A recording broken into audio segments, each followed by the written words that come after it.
You start to realize when you're not being effective with what you're doing. Don't force it. Don't ever force something because you're not going to produce good work. You're not going to produce anything that's really effective. And my motto with that is if it feels like it's taking too long, it probably is, but then Mhm. shift gears, come back to it later. Really, that's where you get into those different mindset modes and you really start to compartmentalize like this is this task and I need to process this outside of the actual doing of the task. I need to think about it. Hello, Samir. Welcome to the Master Delegator podcast. Hi, thanks for having me. Of Exciting to course. be here. Yeah. Yeah. I know we had a talk just a month ago, and we kind of were able to introduce ourselves already and our businesses. But you have a very interesting background. So I would like our audience to get to know you more, not just on a professional level, but also on a personal level. So I want you to take us during the time when you decided that you wanted to leave your corporate job and then start your own business. Yeah, that sounds great. So I started off as an engineer. Actually, I'm the firstborn of a Palestinian father, and he came over when he was in the 80s. And the idea was to, as your firstborn son, you're going to be an engineer, a lawyer, or a doctor. I chose engineering. I realized pretty quickly that it wasn't really my cup of tea. I found that my best friend was a 65-year-old Boilermaker. So I switched over into the kind of the tech field, and I was a project manager there. I was a producer within the tech and digital industry for a long time, and that led me to start to be able to coach and mentor a lot of the folks, especially sales folks and customer success folks within the industry. And I started to realize that I was doing that more and more instead of actual producing or project management. And I realized that I really liked that. So I started to shift gears a little bit. But what really happened was, I realized that, especially within the tech industry, but within business in general, especially kind of the current state of how business is, I realized that the standard operating procedure for a lot of companies was to treat people as resources and not as actual people. And that upset me a little bit. And I found myself becoming more and more okay with that attitude. And I reflected a little bit on that. And I realized in 20 years from now, I don't want to think back and say that's how I treated people, or that's was my legacy was to be able to hire people and fire people like that. And it upset me. So I quit. I quit the corporate world. I quit that aspect of everything that I was doing. I started focusing on my own business and my own kind of ventures here. I diversified a lot of my income and my business that I actually have coming in right now. And that allowed for a lot of flexibility within my schedule, within my time. And it allowed me to focus on the mission and the drive that was important to me, as opposed to working for somebody else and driving, investors and things like that. It made me, really realize my drive, my mission was to be able to help people. And I want to continue to help people no matter what I do. And I want to help people through compassion and empathy. So I started Creatures of with my wife and my partner, and we started Creatures of. It actually originated as a skincare line back in 2018. We realized we wanted to change the way that we were putting chemicals on our body and what the toxicity of everything was. So we started building our own stuff. And this thought of thinking about what is important to us, what do we want for ourselves, and what do we want for the world, that's spread throughout Creatures of entirely. So we operate a few different entities within Creatures of, but they're all centered around the same theme: driving compassion, with the goal is to help people, help the world, and help animals ultimately. That's a little bit of a mouthful there, but I love it. Yeah, I definitely have a lot of questions in my head. But I want to know how did you diversify your income? Because there are so many people right now working for big companies. They wanted to leave but they can't because of finances. So how did you do it? How did you do the transition without suffering or sacrificing your finances? sure. And well, disclaimer here, I certainly did sacrifice my finances a bit in order for this to happen, right? I Mhm. wanted to become more flexible. I wanted to be less dependent on one specific income or one specific job, because of the attitude that was present in the tech world at the time. I realized that my job isn't as stable as I thought it was going into this. And that happens across the board with any company. The market changes, pandemics happen, wars are happening. These things they're volatile, and they really affect the industry, the business, and the market in general. So I realized that I wanted to start being more independent with my income and what I was actually doing. And if something fell off, that was okay. One of the first things that I started to realize when I was started to think about transitioning out of that kind of the corporate world was, what else can I do? And so I realized that I have a very strong project management, engineering, and tech background. And so I've been freelancing on the side as a side hustle for a long time. And I've always done, a job here, a job there, just a supplemental income.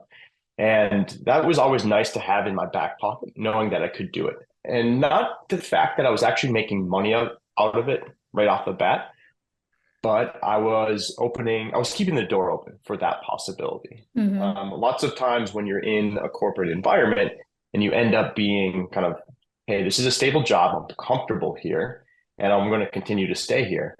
You don't always know, it's not always in your control, right? But what is in your control is your skill set and your attitude towards experimenting and trying other, ventures. So that led me into kind of the next side hustle that I had started, and a really strong mentor of mine, kind of my guide. This is my mother-in-law, actually. She's an educator here in New York City, and she helps teach kids, whether they be from the Department of Education or private students, whatever it may be. And because of my engineering background, I realized that, or she realized that I could, teach science and math. And she asked me if I wanted to do that. And so I said, of course, I'd love to help out. So I was doing that on the side a little bit. And I was tutoring every once in a while, a couple times a week, a few students. And I found a passion for it. I found a passion for it because I was helping to teach, I was helping kids grow, and I was helping them learn how to not just pass the regents or pass the math course, but how to think about it. And what does that mean for them in the future? So I actually found a really strong passion for teaching and helping students. And that really started to solidify, hey, with my project management background and my freelance, my business background here, along with the tutoring and the teaching that I was starting to do, that kind of coalesced. I'm like, hey, I can operate both of these entities under Creatures of, all under the same brand, all within the same mission and drive, is to help people. Because with the consulting, with my project management, I realized that I was helping people and I was Mhm. coaching and teaching people. Same goes with the education. Obviously, I'm teaching people, I'm teaching students. And so when I approach those with the same drive and the same mission, it started to coalesce into this thing, this Creatures of, and this is who I am, Right. and this is who my partner is. And Mhm. that was really, as soon as that started to click, like, this is what we're building, this is what we're growing, and it's going to evolve, it's going to change, and we're okay with that. We want it to, but this started to become something that we have and what we're doing, and it was so impactful. And this was a few years ago when this shift started to happen, and it just keeps driving home the fact that, hey, this is what we're meant to do, and this is what we're creating, Mhm. regardless of whether it's a consulting business, or my wife does a wellness and coaching practice as well. Whatever the industry is, whatever the market we're doing, we still have that same common drive and mission. And I'll Mhm. look back in 20 years from now and say, hey, that was part of what my goal was, part of what my drive was. And it's something that I'll be proud of. Right. Yeah, I love that. And I kept hearing the phrase, this is who we are, this is what we're supposed to do. How did you know who you are as a person, your identity and what you wanted to do? Because there are a lot of people, who are in quarter life crisis, they're doing something, but they're still not happy about it. They're only doing it, to provide for their family or for themselves. But how did you get to that point? Yeah, that's a good question. I ask myself that a lot, actually, and I think about it because uh, my wife and I, we started building. We bought some land in the pandemic purchase. We were trying to escape the city. We bought it up in the Catskills here, and we realized that we wanted to start to shift our life into being more in tune with the world, right? We realized there that we were part of the earth and we wanted to do more than just recycle to save it, right?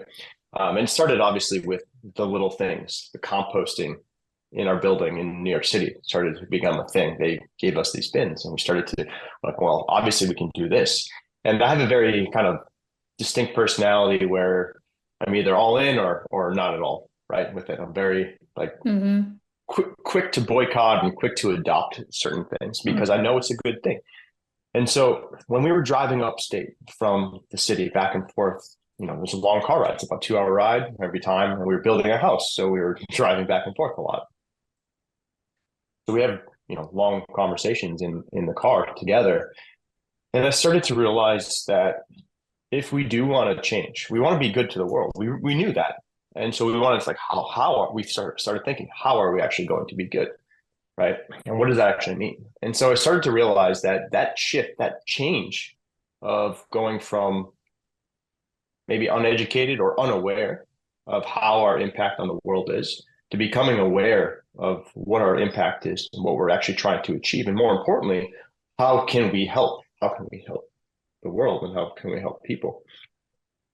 Started to realize on that car ride that it was going to be hard. And it wasn't going to be hard because the end goal is hard. Mm-hmm. It was going to be hard because of the transition from where we currently are or where we currently were at the time. Ordering Amazon packages, expecting the convenience every day to come over to us, food delivery, things like that. Where is our food actually being produced and how are we actually getting it? Lots of people, myself included at the time, had no idea, right? And we don't know where the food's coming from. We don't know how it's being produced. We don't know the farm practices that are actually happening. Mm-hmm. So all these things started to coalesce into this idea that we can do better. But that transition from saying, hey, the transition from the convenience factor of what we have now to living more holistically, living more mindfully with the world and everything that we're doing, that shift started to happen more and more, and we started to do it. And I realized we can affect the world directly by living in it the way that we should be, for the long term. And really, truly just being reflective of what impact that we have on the world. That's how that shift started to happen. And then because of that very all in or all out personality, I doubled down on everything that we were doing. And it becomes more and more apparent the fact that if we're looking to help people, and that's not everyone's goal, and that's okay. Mm-hmm. But if we are looking to help people, then this is what we need to do. And you realize that if something's good for you and it's good in the long run, it might be uncomfortable a little bit right now, but being okay with that uncomfortableness because it's going to affect a positive outcome in the long term is really a huge, like, powerful thing that I remind myself every day. And being uncomfortable, even being on this podcast here with you, right? I'm a little bit nervous, I'm a little bit uncomfortable, but I know that this is a good thing. It's a good way to engage with the world. It's a good way to engage with people like yourself. And it's something that, I look forward to do because I know it's going to be a good outcome. Right. Yeah. And I love that you have your own principles, and it's not just something that that is true to you. You are really living it out. It's one thing to believe in something, it's another thing to live it out on a daily basis. And so when you started your business, with everything that is important to you. You said earlier that you left corporate because you noticed that people, I mean, not everybody, I'm sure, are looking at employees as resources rather than human beings. So with that in mind, and also the compassion and the kindness that you wanted to have as an approach to doing life and business, does that have an impact to how you deal with clients? Like, do you get picky about dealing with clients, or do you have to make sure that you're you're on the same page together, because I also have my own principles, like I won't work with businesses who are in pornography or gambling or any kind of Right. that kind of stuff, and I'm pretty sure with you you have your own set of standards as well. So what were the struggles? Yeah, that's a great question. And I think about that all the time. And when I was working in the corporate space a little bit more, I thought about this all the time because I was client facing. So I worked with a lot of different clients. And at the time, it was 2016 or so, 2018. And we know how the political landscape was at the time. So Mm-hmm. there was a lot of opinions. And I found myself kind of drawing a line in the sand. I'm like, hey, this is kind of over the line that I want to actually engage and participate. But then I obviously had a moral dilemma because I was working for Mm-hmm. somebody, right? And so I found myself in a few situations where I've kind of put my foot down. I was like, I can't work with this client. I'm not going to do it Right. because of their principles. And thankfully it didn't really come to any like serious, like you either do this client or you're out of here, right? It Right. didn't it never came to that. Um, but it could have. And it was a little bit hard to think about that. And so because I was, sales adjacent for such a long time, I was in professional services, I was in customer success, I was account manager, project manager. I kind of ended my corporate life as a revenue enablement person. So I was helping to coach the salespeople. And a big part of, driving my own business now is being able to be a little bit selective with who I'm working with, but at Right. the same time, not always dismissing people for what they are at face value.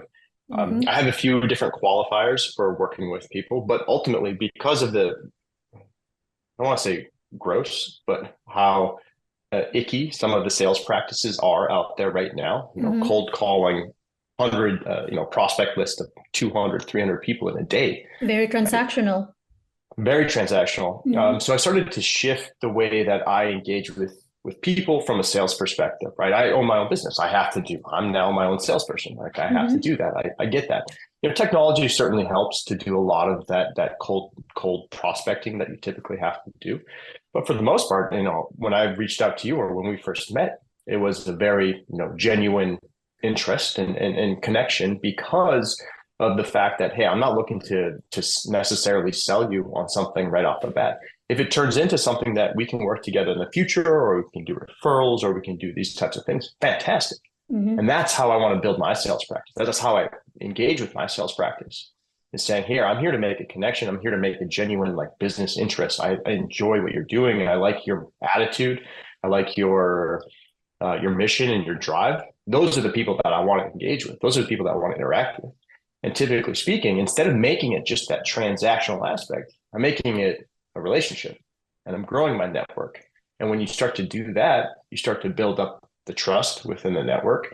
People see me not as a salesperson, they see me as a business owner or someone that has a life purpose or something like that. And they're much more willing to engage. They're much more Right. excited about engaging with me, and the same goes for me to them as well. I'm interested in what you do.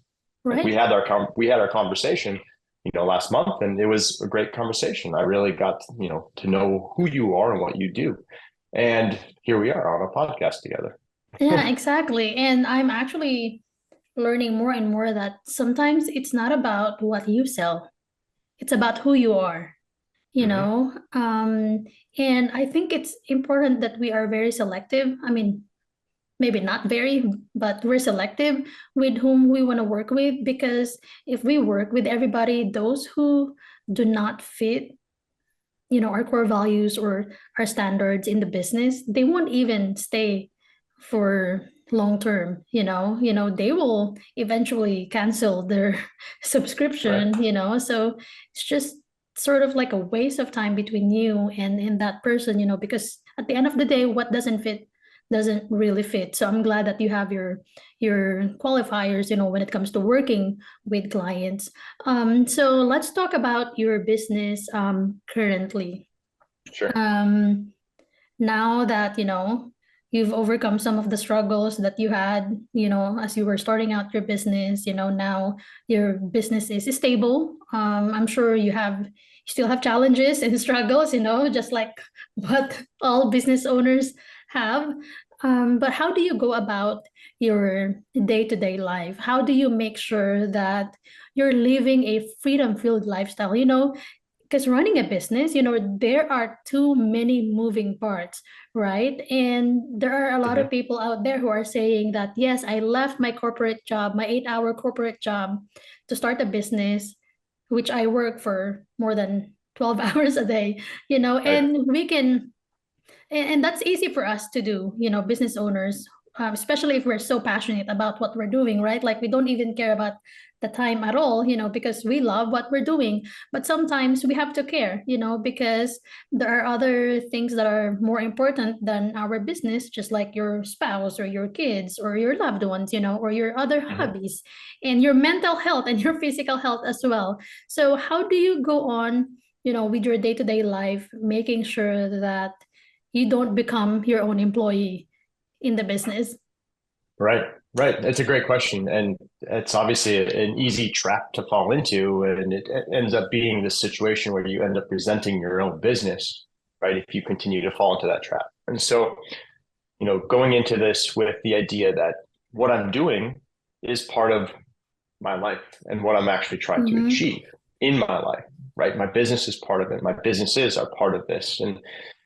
And when you talk about like what are my hobbies and what are these other things that I do to help balance that out, I actually almost want to shift that whole mindset into saying, it's all part of the same goal. My hobbies are also driving towards that same goal of helping people, helping the world. I know this sounds a little like, I'm tooting my own horn It, here it makes sense to me.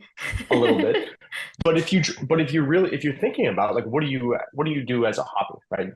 You can say you're watching Netflix or you like film or you're scrolling on Instagram or whatever those types of like topical hobbies that are there. Don't get me wrong, I still do that. I still Yeah. watch TV, I still have Instagram, I still have these things. But when you think about how and you always have that mission or that drive, like what is your mission and what is your drive? When you always have that kind of as part of who you are, as what your life is, then everything that you do kind of rolls up into that. At least Mm-hmm. that's how I operate. And so when I think about it, and because I'm operating a few different businesses or a few different side hustles, if you will, kind of all at once, I really have to get into the mindset for whatever task is at hand. So that goes into like organizing my day and really thinking, all right, what version of Samir is going to be present today, at least for this time period, right? So thinking about this podcast today and thinking about how I'm going to be during this time, I kind of got to shift into this mindset. And right after this, I'm actually going to go to teach some algebra to a student, Mm. you know, remotely. So I'm going to have to shift gears a little bit into like an algebra mindset or Right. math mindset, right? And so I've become almost a master of disguise in these aspects and thinking through. This is my mindset for today, and more importantly, thinking in advance, setting myself up and prepping myself, saying Mm-hmm. this is what's on my plate for today, and these are the types of versions of myself that I'm going to have to engage with and participate with, and that helps me kind of shift and prioritize. It also allows me to not get burnt out and become an employee of myself with this because maybe this morning I spent a couple hours doing my consulting work, right? I would consider this consulting ish, but more networking and that it's a huge aspect of what I do now is to be able to build a community, build a network. Going into tutoring mode after this, I'm going to be shifting into this. I have to do the yard work today too because we have a little A-frame that I built up on the hill, and that's something that we rent out on occasion. So I have to go prep for that, and so I have to be hospitality manager, later today as well. And there's those Mm-hmm. types of things, and that just really they help me realize that everything that I'm doing is for the good and for part of this business and for part of this drive, and that really helps me avoid that burnout, if you will, with what I'm doing because I'm not only diversifying my business, but I'm diversifying my hobbies and how I do these things. And I feel pretty happy about the different things that I do in a day. And it's kind of how I designed my life and even my house, my property here. We have all these little outbuildings on the Mhm. property that I've now converted this into my office. This is a small little 10 by 10 room that I, converted into a studio and office. And now it's just my work mode in here, and Mhm. it's pretty easy to get into those mindsets. I love that. Are you sick and tired of being overwhelmed and afraid you'll never scale your business? Meet Smart VAs. Unlike many virtual assistant agencies that only assign one dedicated virtual assistant, we provide flexibility for growing businesses by assigning a team of experienced virtual assistants that can do different tasks to support your continuous growth. Visit smartvas.online to book a free discovery call and start growing your business.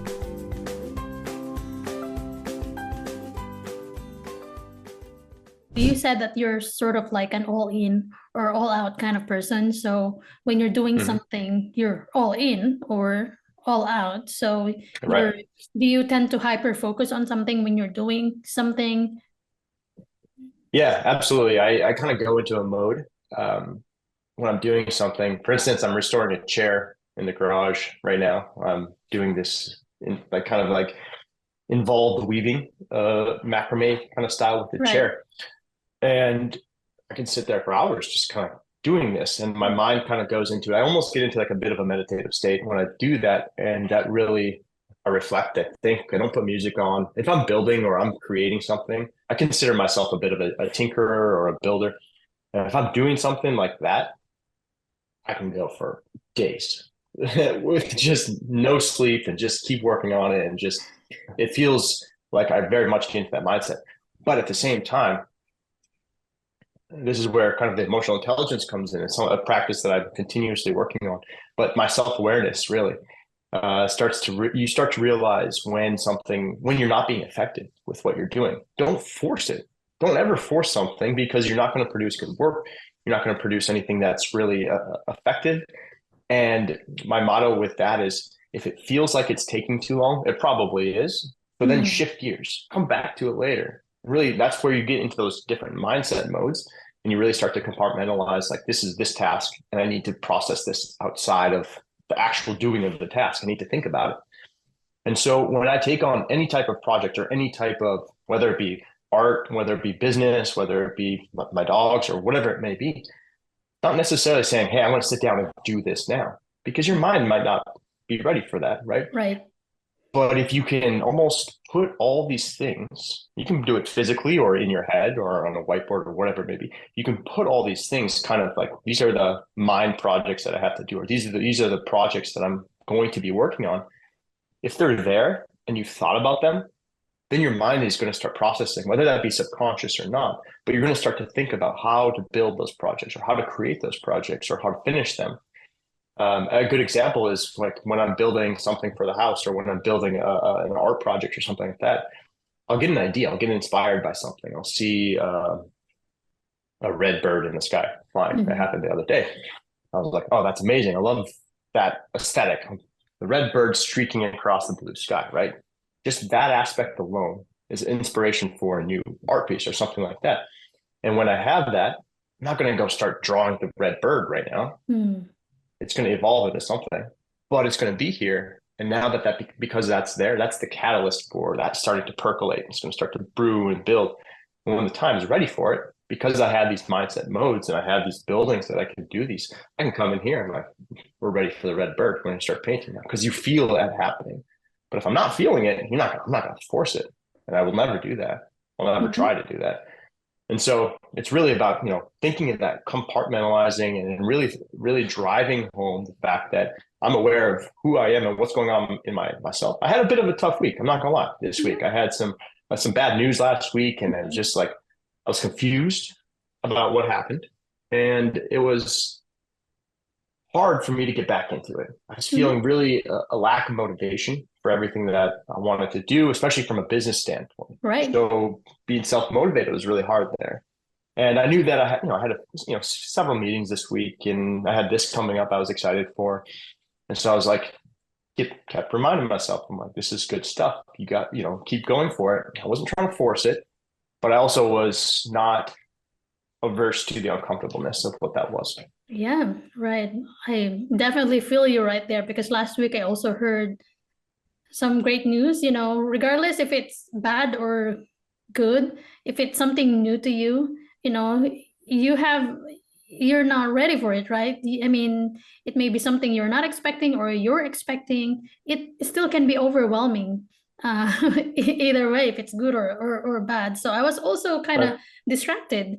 I was just sitting on my laptop, so distracted, and I was supposed to do 3 tasks that day last week, and I was just googling different stuff on the internet, and I was like, I need to motivate myself, but it's not that I was demotivated. It's just that something got my attention the most, and I wanted to prioritize that thing rather than my 3 tasks for that day. But I just allowed myself, to be lazy, to be Yeah. demotivated, because sometimes we need that. I just gave Hmm. myself time, maybe 2 days, and I was like, okay, 2 days is enough for me to just wander around, and then, this week, now I was fired up again, and we're having this conversation. So, Right. but yeah, thank you so much for sharing that. So far, what is the greatest lesson that you have learned running your own business? Be genuine with everything you do. It doesn't matter if it's going to affect the outcome in some way because of who you are. Always be true to yourself. I've had situations where I tried to fake it. I tried Mm. to say this is the right thing. Didn't sit well with me. They could tell it wasn't real. They could tell it was contrived. And to when I started to say, I would go into a situation where I wanted to have a real conversation with someone. I told myself it didn't matter what what I thought they wanted. It mattered how I felt about it. And if they like that, even better. That's the best thing in the world, right? If they like who I am or what I'm doing genuinely, Mm. then that means it's a good fit, right? That means we're going to work well together. And I had this good news the other day. I had good news and bad news all in this kind of the same week, and it happened the same day actually. Um, I had my tutoring business, and I found a passion for teaching and helping kids. I want to help more students, especially in New York City, going, as they explore the world, and maybe they're underserved in inner city, and they're not able to. One of my students has never had a blueberry before, Mm. and I want to be able to grow a blueberry, show them how it's produced, and then let them have it. Like let them try the blueberry. But anyway, in my education kind of journey here, I realized that I wanted to be able to do this more effectively within the system that we have. Right, the school system, especially in New York, is a little you Yeah. know Mm. convoluted, if you will, and I wanted to be able to affect that in a positive way. I realized that I needed to probably get my teacher certification to do this effectively within the system. So I'm working to get that now. Um, the coolest thing happened. I realized because I have my businesses and because I have creatures of and I have this drive and this mission, I started to align myself with the companies and the businesses and the people that I wanted to work with because they have matched my values. We're up in the Catskills here. I found this amazing school called the Homestead School, and they teach kids how to be stewards of the earth, along with the traditional math and science and Mm. everything. But they really have this like holistic, mindful attitude with how we're creating and how we're educating children. So naturally, I reached out to them. And prior to all this shift in my mindset, I would never have reached out to someone. I would have gone to their website. I would have looked to say, hey, do you have any careers on their website? And I see that they don't have any careers open. So then I would have just moved on. But I reached out directly and I said, hey, this is what I do. I have a tutoring service, I have a business, and I like your mission. I like your drive of what you're doing. They come back to me and they say, perfect timing. Why don't you come in, tour the school, tour everything that's happening? I'd love to talk to you about it. I ended up talking to the director for an hour and a half in person.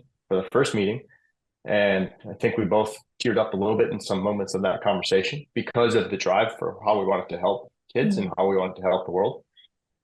And this is now leading to an opportunity for me to continue to work with them in a more official capacity because it's something that I aligned with.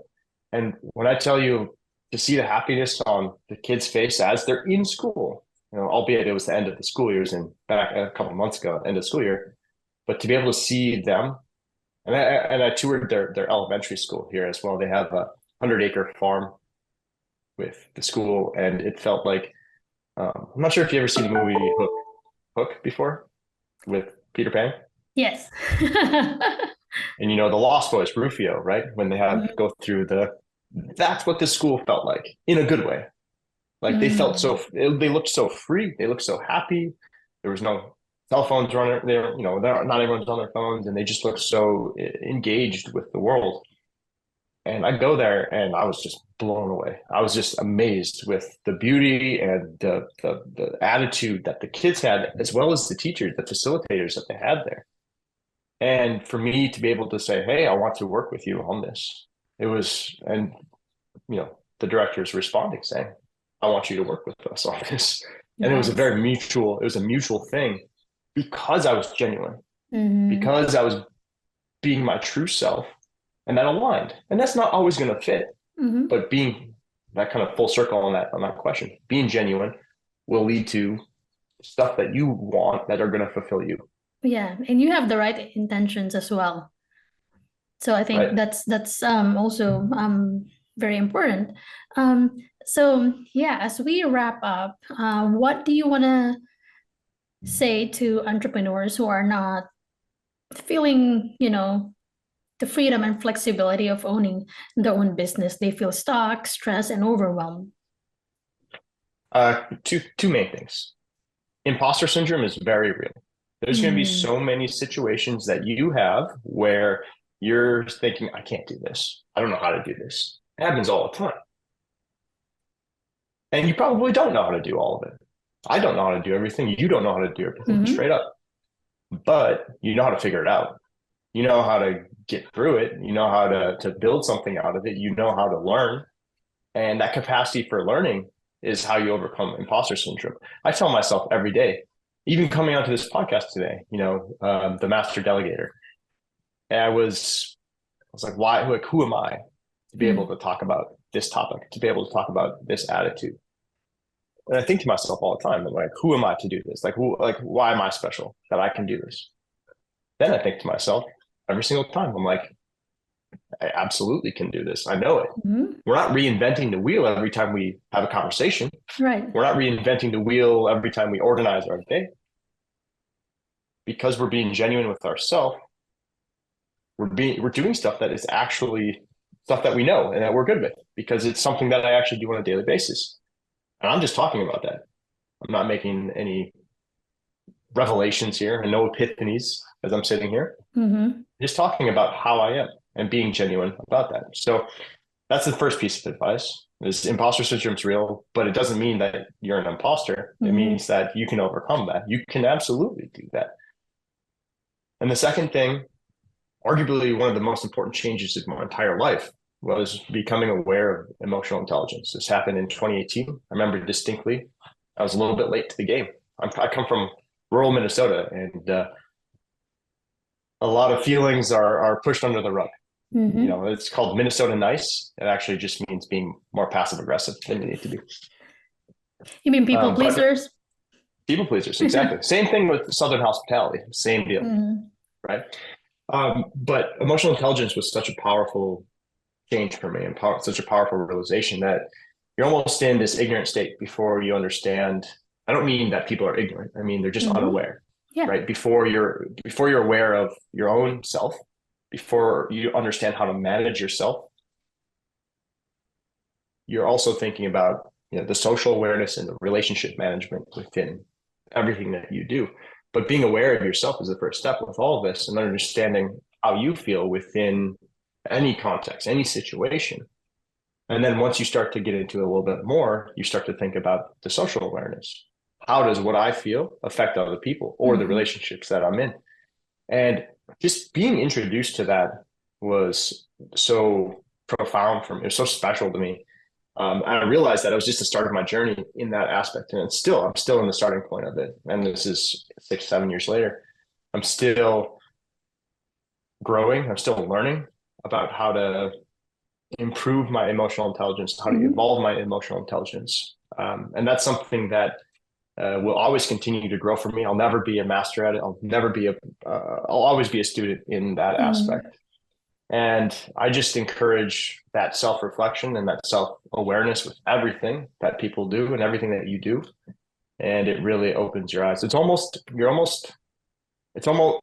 counterintuitive, because there's situations where ignorance is bliss, right? With a lot of things. If you're not aware, you're just happy. Oh, this feels good. Right. I'm happy. But if you're aware of it and you understand why it feels good, then you can start to replicate that and grow that aspect of what you're doing. And that was just amazing how that opened me up. It was a new chapter in my life, 100%. I was 28 years old when that happened. And I remember distinctly saying, this is something that I will do forever. Right. And I have been. It's just part of who I am now.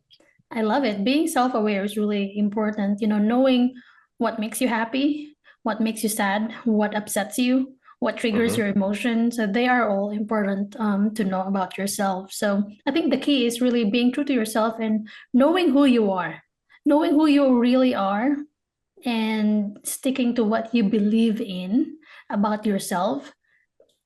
That is what you're gonna hold on to, when you feel like you're an imposter syndrome. Because I've been in that place too.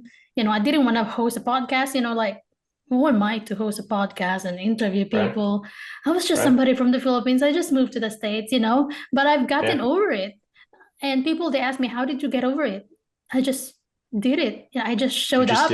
Yeah, I just showed up and be consistent. And now, I'm comfortable talking to people because I don't think about myself anymore. I think about the stories that I'm going to learn about them, the lessons that I'm going to learn from people. And one of the things that I really, really want to achieve when I interview people on my podcast is to make them feel warm and comfortable. I don't want them to feel intimidated, because I'm the podcast. I was like, no, that's not what my goal is. Right. I want them to feel welcome, because if not, then they wouldn't be able to share their story. And I love that, you have your unique story.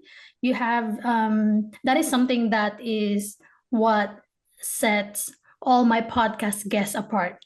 The story. That's why I always ask them, how did you build your business? What were the struggles? Because there may be some similarities, but it's all different. The approach, the solution, they're different. So thank you for being here on this podcast. Thank you for sharing who you are, to me and to my listeners. But before we end, I want you to have a platform or to have a time to promote yourself, your business, and how can people find you online?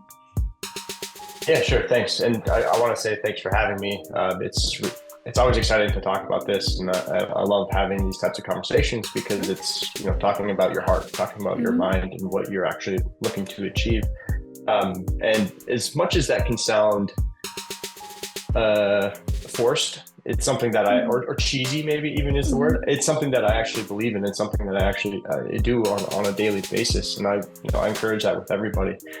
So anyway, Creatures of, my wife and I run this business, and our core entities within that business are the Creatures of Consulting.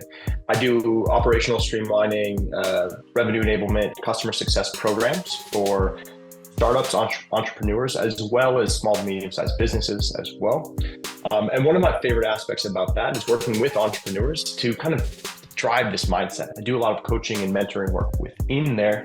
And the biggest aspect that I do is to be able to get people to get over that imposter syndrome. And if you have an idea, we can visualize it. We can make it happen. I build kind of work with you programs for entrepreneurs within the consulting practice that really help them break down this overwhelming idea of, I can't start my own business. I don't know what to do. I'm going to go back to my 9-to-5 job and continue to work there and be content. No, I'll actually work with you to break down that overwhelming task list of into nice, easy stepping stones that we'll work through together, and we'll really make it something that, hey, you can do this, you can visualize this, and you can actually make this a reality.